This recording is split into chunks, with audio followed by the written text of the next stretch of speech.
Jumpa lagi di Momo Edukasi Channel pada video pembelajaran tematik kelas 5 SD semester 1, tema 2 udara bersih bagi kesehatan, subtema 1 cara tubuh mengolah udara bersih di pembelajaran 1. Peserta didik sekalian, mari perhatikan teks bacaan tentang dayu dan ikan hias berikut ini. Dayu dan ikan hias. Dayu memelihara banyak ikan hias berjenis ikan mas koki. Ikan-ikan hias itu dipelihara dalam sebuah akuarium. Setiap hari, Dayu memberi makan ikan-ikannya. Dayu juga rutin membersihkan akuarium, lalu mengganti airnya dengan air bersih. Kegiatan itu ia lakukan seminggu sekali. Dayu senang melihat ikan-ikan di dalam akuarium berenang ke sana kemari. Dayu memperhatikan saat mulut ikan-ikan itu terbuka dan menutup. Seolah-olah ikan-ikan itu selalu menelan air. Dayu bertanya-tanya, apa yang dilakukan ikan-ikan itu? Peserta didik sekalian, kalian telah membaca bacaan Dayu dan ikan hias.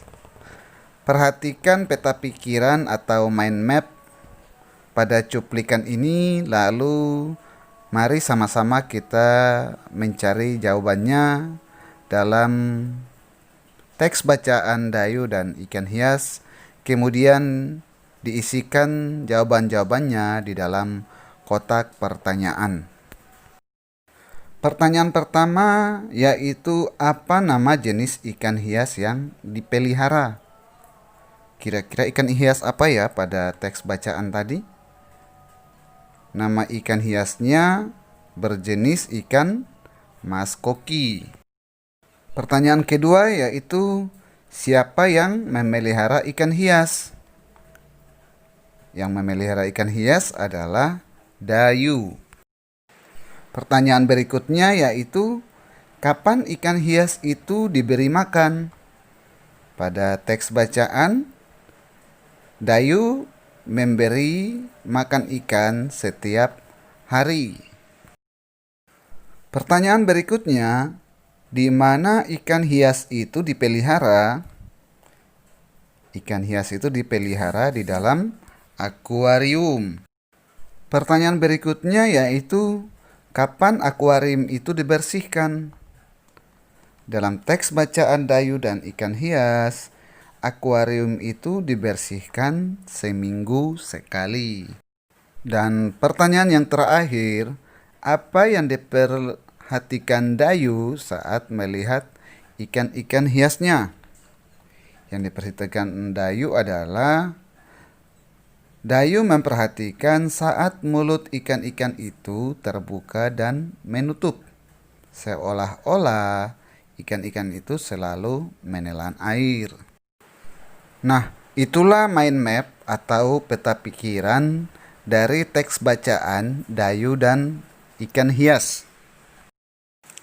Peserta didik sekalian, mari sama-sama kita membaca teks bacaan yang berjudul pernapasan pada hewan berikut ini.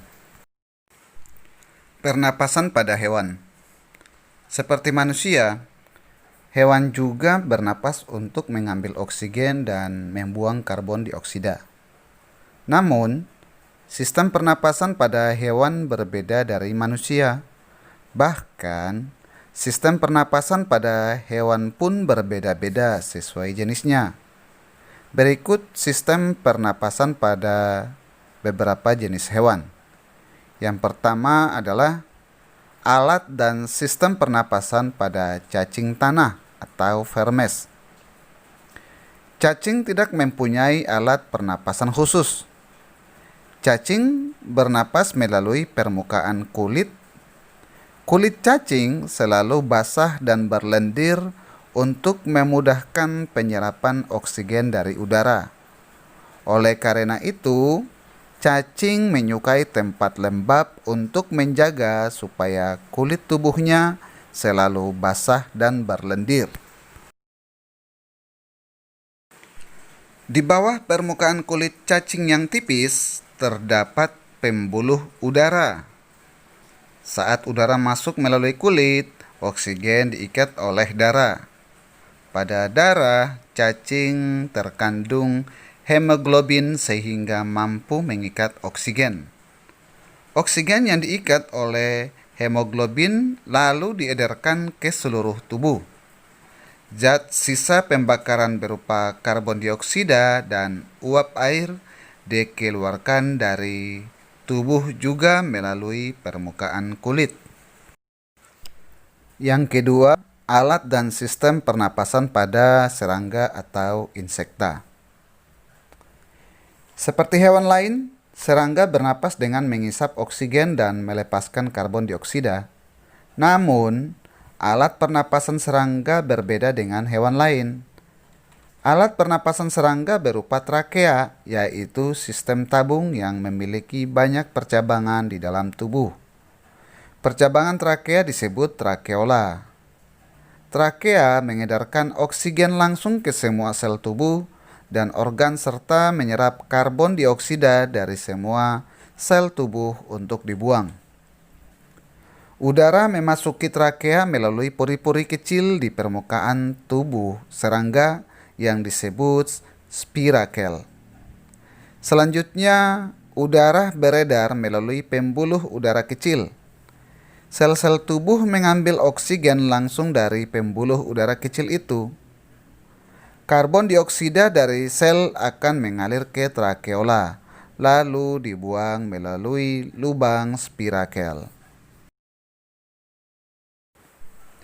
Berikutnya adalah alat dan sistem pernapasan pada ikan. Semua makhluk hidup termasuk ikan memerlukan oksigen supaya tetap hidup. Pengambilan oksigen ini melalui proses pernapasan yang melibatkan organ pernapasan. Ikan bernapas dengan organ khusus mirip saringan yang disebut insang. Insang berbentuk lembaran tipis berwarna merah muda dan selalu lembab. Insang terdapat tepat di belakang rongga mulut pada kedua sisi kepala ikan. Biasanya, insang dilindungi oleh selaput atau rangka yang disebut tutup insang, operculum. Di balik tutup insang ini terdapat 4 deret insang yang saling tumpang tindih. Pada insang terdapat pembuluh darah halus. Pembuluh darah itu dapat menyerap oksigen yang terkandung dalam air dan melepaskan karbon dioksida dari darah.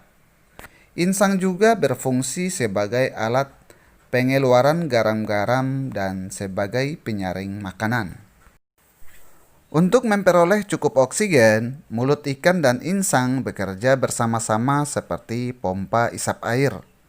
Pertama-tama, tutup insang menutup. Secara bersamaan, mulut terbuka dan dinding mulut mengembang. Saat itulah air terisap masuk. Kedua, rongga mulut menyempit dan mulut menutup. Secara bersamaan, tutup insang terbuka. Akibatnya, air keluar dari mulut dan melewati insang. Saat itulah oksigen dari dalam air terserap dan karbon dioksida dikeluarkan. Pada gambar kiri di atas ditunjukkan saat pernapasan dimulai. Mulut ikan membuka dan rongga mulut mengembang untuk mengisap air. Gambar anak panah biru menunjukkan aliran air masuk ke dalam rongga mulut. Gambar sebelah kanan menunjukkan saat berikutnya mulut ikan menutup dan tutup insang membuka. Gerakan mulut ikan dan tutup insang itu secara bersamaan memompa air keluar dari rongga insang. Anak panah biru menunjukkan aliran air keluar melalui insang. Yang berikutnya adalah alat dan sistem pernapasan pada hewan amfibi. Katak termasuk hewan amfibi, yaitu hewan yang hidup di darat dan air. Saat masih berupa kecebong, katak hidup di dalam air dan bernapas menggunakan insang. Insang kecebong terletak di luar tubuhnya dan terdiri atas lembaran-lembaran kulit halus mengandung kapiler darah. Setelah berumur 9 hari, kecebong bernapas menggunakan insang dalam. Insang dalam akan menyusut seiring mulai berfungsinya paru-paru dan katak muda pun tumbuh menjadi katak dewasa. Katak dewasa bernapas menggunakan paru-paru dan permukaan kulit. Di dalam paru-paru terdapat banyak gelembung udara yang sangat kecil, berselaput dan penuh dengan kapiler darah. Di dalam gelembung udara, oksigen diserap dan karbon dioksida dikeluarkan. Selain dengan paru-paru, katak juga bernapas melalui kulit. Permukaan kulit katak selalu basah agar memudahkan penyerapan oksigen dari udara. Yang berikutnya adalah alat dan sistem pernapasan pada reptil. Hewan yang termasuk jenis reptil diantaranya ialah ular, kadal, cecak, buaya, dan biawak. Reptil bernapas menggunakan paru-paru. Udara masuk melalui hidung, lalu ke batang tenggorokan, lalu paru. Paru-paru reptil terletak di dalam rongga dada dan dilindungi oleh tulang rusuk. Paru-paru reptil sederhana dengan beberapa lipatan dinding yang dapat memperbesar permukaan paru-paru. Namun, paru-paru kadal dan buaya lebih kompleks dengan beberapa belahan dan berstruktur seperti spons. Pada reptil yang sering berkubang di air seperti buaya, lubang hidungnya dapat ditutup selama menyelam. Dengan begitu, air tidak akan masuk ke dalam paru-paru. Berikut adalah alat dan sistem pernapasan pada burung atau aves. Burung bernapas dengan sepasang paru-paru. Paru-paru burung terletak di dalam rongga dada. Udara yang mengandung oksigen masuk melalui lubang hidung pada pangkal paru sebelah atas. Selanjutnya, udara masuk ke pembuluh udara yang disebut trakea. Dari trakea, udara sebagian masuk ke paru-paru dan sebagian lagi masuk ke kantong udara. Burung menghirup udara sebanyak-banyaknya saat tidak terbang.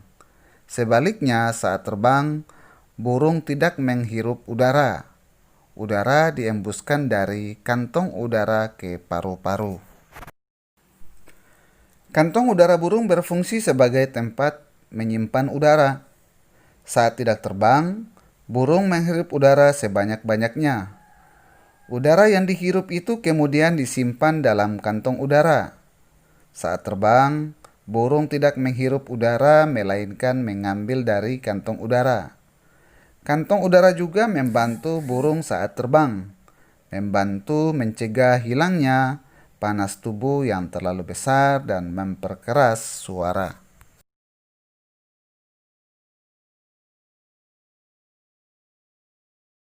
Yang terakhir adalah alat dan sistem pernapasan pada mamalia. Mamalia adalah jenis hewan yang menyusui anaknya. Ada dua jenis mamalia, yaitu mamalia darat dan mamalia air. Mamalia darat misalnya kambing, sapi, kerbau, dan kuda. Mamalia air misalnya paus, duyung, dan lumba-lumba.